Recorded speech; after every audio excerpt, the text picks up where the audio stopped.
BPSC tree 4.0 exam के लिए सामान्य अध्ययन का प्रैक्टिस सेट 2 है। ये जो भी क्वेश्चन मैं आपको करा रहा हूँ ये आपका किरण प्रकाशन का 6300 प्लस बिहार स्पेशल इस बुक का है। ठीक है, सारे के सारे जो क्वेश्चन है आपको इस बुक से ही देखने को मिलेंगे। मैं इस आधार पर कर रहा हूँ कि पिछले जो भी आपके 3 परीक्षा हुए हैं, ट्री 1, ट्री 2, ट्री 3, आप जाकर एक बार मिला लीजिएगा। बहुत सारे क्वेश्चन आपको इस बुक से देखने को जरूर मिल जाएगा। तो ये जो सीरीज है आप इसको कंप्लीट कर लीजिएगा, आपके परीक्षा के पॉइंट ऑफ व्यू से काफ़ी इंपॉर्टेंट है। ओके, इसका एक पार्ट ऑलरेडी हो चुका है। यदि आपने उसको नहीं देखा तो देख लीजिएगा। मैंने बहुत सारी थ्योरी क्लास वहाँ में कंप्लीट कराई है। मैंने क्वेश्चन के साथ साथ जो भी उसका डिटेल्ड हिस्ट्री था उसको मैंने इसमें डिस्कस किया है। तो इसको देखना यदि आप चाहते हैं तो जाकर देख लीजिएगा। इसका वीडियो का लिंक जो है वीडियो के डिस्क्रिप्शन में दिया गया है। और इसका जो मैं बात करूँ पीडीएफ का, तो पीडीएफ टेलीग्राम ग्रुप में प्रोवाइड किया जाता है। टेलीग्राम ग्रुप से जुड़ जाइएगा, वहाँ पर आपको वीडियो पब्लिश होने के 24 घंटे बाद पीडीएफ प्रोवाइड कर दिया जाता है। आप आसानी से रिवीजन कर सकते हैं। तो पीडीएफ डाउनलोड करके रिवीजन आप जरूर कर लीजिएगा। चैनल पर पहली बार आए हैं, सब्सक्राइब करना चाहें कर लीजिएगा, वो आप पे डिपेंड करेगा।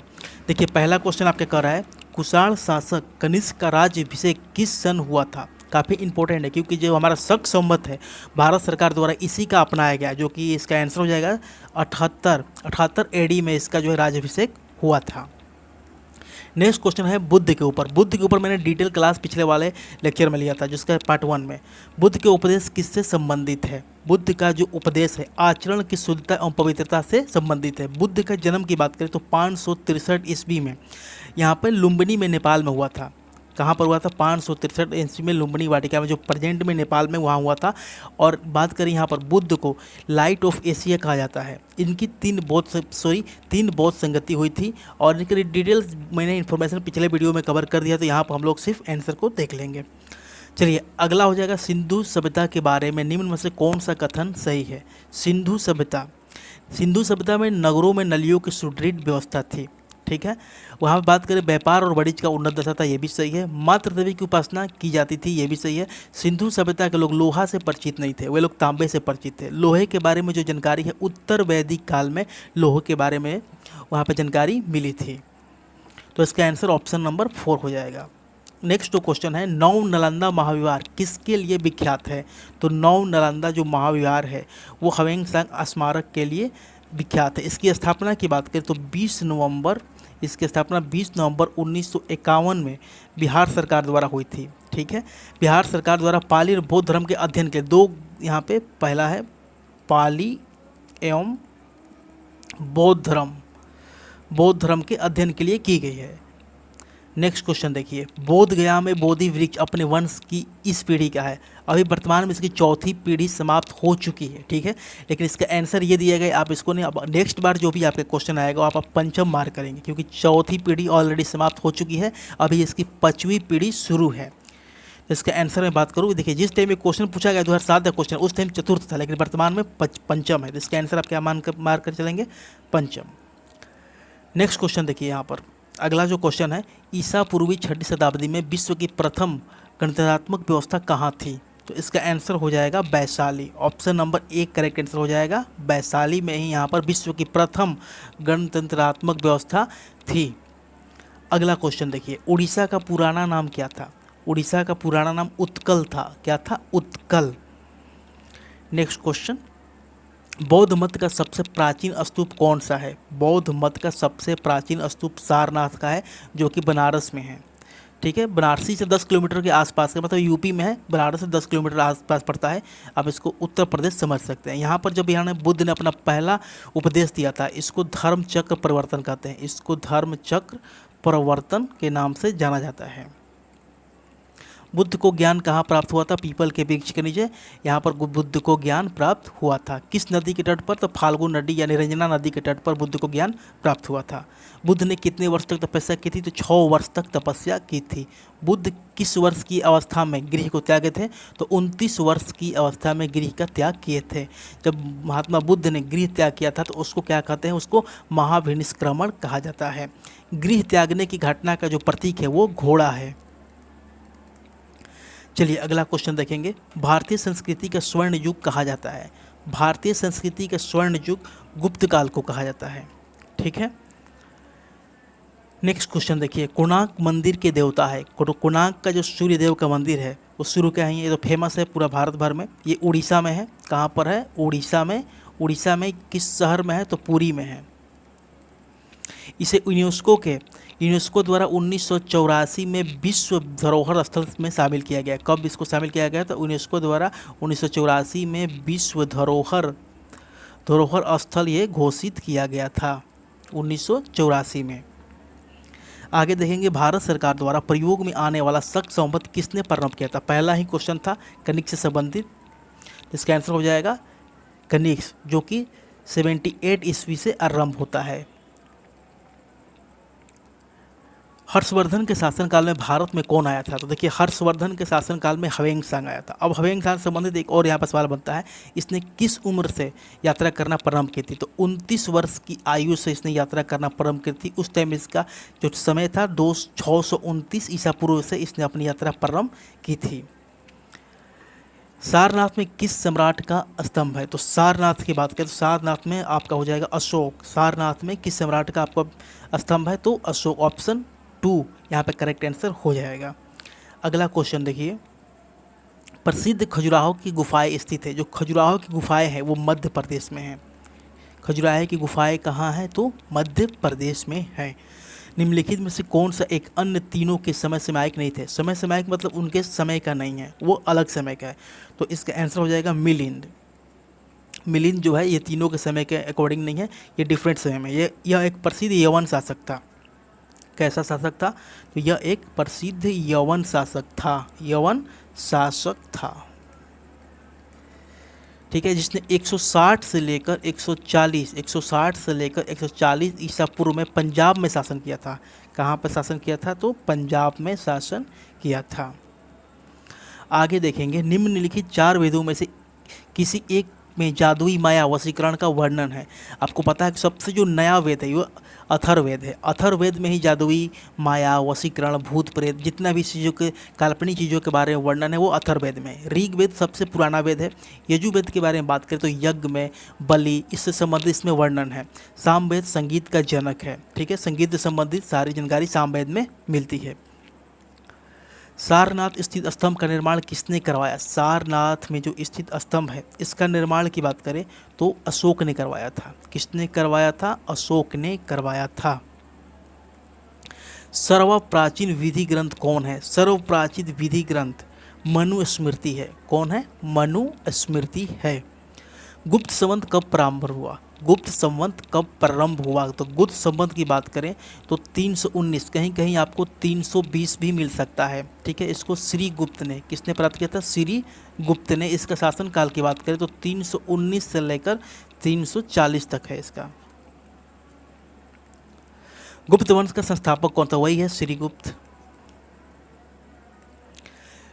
तुलकपियम ग्रंथ संबंधित है। ये किससे संबंधित है? व्याकरण से संबंधित है। ये जो ग्रंथ है ये किस भाषा का है? ये तमिल भाषा का है। तमिल व्याकरण है। क्या है ये? तो तमिल व्याकरण है। इसके मैं बात करूं लेखक के बारे में तो इसके रचनाकार जो है तोलकपियर है। तोलकपियर इनके रचनाकार का नाम क्या है? तोलकपियर। यह एक तमिल व्याकरण का पुस्तक है। निम्नलिखित में से किसकी पांडुलिपि को यूनेस्को की सूची में शामिल किया गया है? तो ऋग्वेद के पांडुलिपि को यूनेस्को में शामिल किया गया है। ये सबसे पुराना वेद है। इसमें टोटल 1028 सूक्त हैं। ठीक है, नेक्स्ट क्वेश्चन देखिए, पुरातन अवशेषों के कालक्रम के निर्धारण किस पद्धति से होता है? तो सबको पता है कार्बन 14 मतलब C14 पद्धति से होता है। नेक्स्ट क्वेश्चन, सम्राट अशोक महान जिसने 40 वर्ष तक भारत में राज्य किया उस समय उसकी राजधानी क्या थी? अशोक की राजधानी कहाँ थी? पाटलिपुत्र। सबसे पहले मगध की राजधानी राजगृह थी। कहाँ थी? राजगृह, जिसको पहले राजगृह के नाम से जाना जाता था। बाद में उदयन ने पाटलिपुत्र नगर की स्थापना की और उसकी राजधानी वहाँ पर स्थापित की। अगर मैं बात करें अशोक का तो इसकी राजधानी जो थी पाटलिपुत्र ही थी। प्राचीन नगर तक्षशिला निम्नलिखित में से किन के बीच में स्थित है? तक्षशिला की बात करें तो ये जो आपका नगर है सिंधु और झेलम नदी के बीच में है। ठीक है, हड़प्पा सभ्यता संबंधित है तो हड़प्पा कांस्य युगीन है। कांस्य युगीन देखिए, कांस्य जो है आपका तांबा से संबंधित है। हड़प्पा सभ्यता को कांस्य युगीन सभ्यता कहा जाता है या आद ऐतिहासिक युग में भी रखा गया है। चीनी तीर्थयात्री ह्वेनसांग ने भारत का भ्रमण किया, बार बार क्वेश्चन पूछा गया है। ये भ्रमण जो किए थे हर्षवर्धन के शासनकाल में किए थे। कलहन द्वारा रचित रंजत रंगिणी है, ये कश्मीर का इतिहास इन्होंने इस चीज़ में वर्णन किया है। कश्मीर के इतिहास के बारे में इन्होंने वर्णन किया। 12वीं शताब्दी में उस टाइम के बारे में बताया। इनकी जो भाषा थी संस्कृत थी, संस्कृत भाषा में इन्होंने सारी चीज़ों को वर्णन किया है। आगे देखिए, सारनाथ का स्तूप कहाँ स्थित है? सारनाथ का जो स्तूप है बनारसी से 90 किलोमीटर पूर्वोत्तर में स्थित है। ठीक है, ये बौद्ध तीर्थ स्थल है। यहाँ पर महात्मा बुद्ध ने अपना पहला उपदेश दिया था, जिसे धर्मचक्र प्रवर्तन के नाम से जाना जाता है। अब देखिए, प्राचीन भारत का सुप्रसिद्ध व्यक्ति पाणिनि था। पाणिनि क्या था? एक व्याकरण शास्त्री था। क्या था? एक व्याकरण शास्त्री था। इनकी एक फेमस पुस्तक है अष्टाध्यायी, ये भी बार बार पूछा जाती है, अष्टाध्यायी। तो अष्टाध्यायी के रचयिता कौन है? तो पाणिनि है। एक विशाल सार्वजनिक स्नानागार पूछे, अन्नागार पूछे, वो दोनों के दोनों आपको मोहनजोदड़ो से मिला हुआ है। ठीक है, दोनों के दोनों कहाँ से मिला हुआ है? तो मोहनजोदड़ो से मिला। अगर ये विशाल ना पूछ के छोटा छोटा पूछ देता तो आपका हड़प्पा हो जाता। तो विशाल स्नानागार, विशाल अन्नागार, वो सारे मोहनजोदड़ो से ही मिलते हैं। सूती वस्त्र, कपास का प्रूफ, ये भी सारा मोहनजोदड़ो से ही मिला हुआ है। सम्राट अशोक के पिता थे। यहाँ पे देखिए कन्फ्यूजन बिंबिसार और बिंदुसार में होता है। यहाँ पे आंसर की बात करें तो बिंदुसार होगा, आपको ध्यान रखना है। यहाँ पे कई बार कन्फ्यूजन इसको लेकर हो जाता है। हड़प्पा सभ्यता के औजार और हथियार अधिकर बने होते थे। तो हड़प्पा सभ्यता में मैंने बात की, लोहा का खोज नहीं हुआ था। लोहा का खोज उत्तर वैदिक काल में हुआ था। इसका आंसर ऑप्शन नंबर 4 हो जाएगा। तांबा, टीना और कांस और पत्थर के बने होते थे। निम्न वेदों में का सही कालानुक्रमिक क्रम है। देखिए, मैंने आपको पहले पिछले क्वेश्चन में बताया था कि सबसे अंतिम मतलब वर्तमान में सबसे जो नया वेद है वो अथर्ववेद है। तो इसके अकॉर्डिंग आप देखेंगे तो ऑप्शन 2 यहाँ पे मिल जाएगा। नहीं तो आपको पता होगा पहला ऋग्वेद, फिर सामवेद, फिर यजुर्वेद, फिर अथर्ववेद। ऑप्शन 2 यहाँ पे करेक्ट आंसर हो जाएगा। उपनिषद की संख्या की बात करें, टोटल उपनिषद 108 हैं। कितने हैं? तो 108 उपनिषद की संख्या 108 है। अब देखिए यहाँ पर जैनियों के अनुसार जैन धर्म का संस्थापक कौन है? तो जैनियों के अनुसार जैन धर्म के संस्थापक कौन है? ऋषभदेव। महावीर की बात करें तो महावीर इसके 24वें तीर्थकर थे। देखिए, ऋग्वेद में एक जैन तीर्थकर का नाम मेंशन है जो काफ़ी इंपॉर्टेंट हो जाता है। तो अरिष्ट नेमी का नाम जो है ऋग्वेद में मेंशन है। जैन धर्म के 23वें तीर्थकर पार्श्वनाथ है, ये भी कई बार पूछा जा चुका है। चलिए अगला क्वेश्चन देखेंगे। प्राचीन भारत के प्रसिद्ध शासक जिसने अपने जीवन के अंत समय में जैन धर्म को ग्रहण किया, तो कौन सा हो जाएगा इसका आंसर? चंद्रगुप्त मौर्य। चंद्रगुप्त मौर्य। अशोक के शिलालेख लिखे गए थे। तो अशोक के शिलालेख की अगर मैं बात करूं तो ग्रीक में भी लिखे गए थे, खरोष्टी में भी लिखे गए थे, अरमाइक में भी लिखे गए थे, संस्कृत भाषा, मतलब चारों भाषाओं में लिखे गए थे। यहाँ पर ऑप्शन नहीं है, यहाँ पे एक जोड़ लीजिए। तो ऑप्शन 2 इसका करेक्ट आंसर हो जाए, क्योंकि जो उनके शिलालेख थे चारों भाषाओं में लिखे गए थे। पंचतंत्र को किसने लिखा था? पंचतंत्र को विष्णु शर्मा द्वारा लिखा गया है। किसने लिखा था? विष्णु शर्मा। ये संस्कृत नीति कथाओं का यहाँ पे नीति कथाओं माना जाता है। ये पंचतंत्र रचयिता विष्णु शर्मा हैं। निम्न में से कौन सा प्राचीनतम गुरुकुल है? सबसे प्राचीनतम गुरुकुल आपका कौन सा है? तक्षशिला। कौन सा है? तक्षशिला है। ये गंधार देश की राजधानी है। प्राचीन में जो आपका जनपद था वहाँ पे एक जनपद था गंधार, तो गंधार की राजधानी भी थी तक्षशिला। बंगाल का प्राचीन नाम था, बंगाल का प्राचीन नाम गौड़ था। क्या था? गौड़। नागर, द्रविड़, वेसर 3 प्रमुख हैं। सबसे पहले ये समझिए ये है क्या? नागर शैली ये क्या है? ये मंदिरों के बारे में जो भी उस चीज़ होती थी, किस तरीके से मंदिरों का शेप था, वो चीज़ है। नागर शैली का जो प्रसार है नॉर्थ इंडिया में देखने को मिलता है। ठीक है, और द्रविड़ वेसर शैली की बात करें तो दक्षिण भारत में देखने को मिलते हैं। नागर जो है, नागर शैली के जो मंदिर आपको देखने को मिलेंगे नॉर्थ में, ये क्या है? भारतीय मंदिरों के वास्तुशैली है।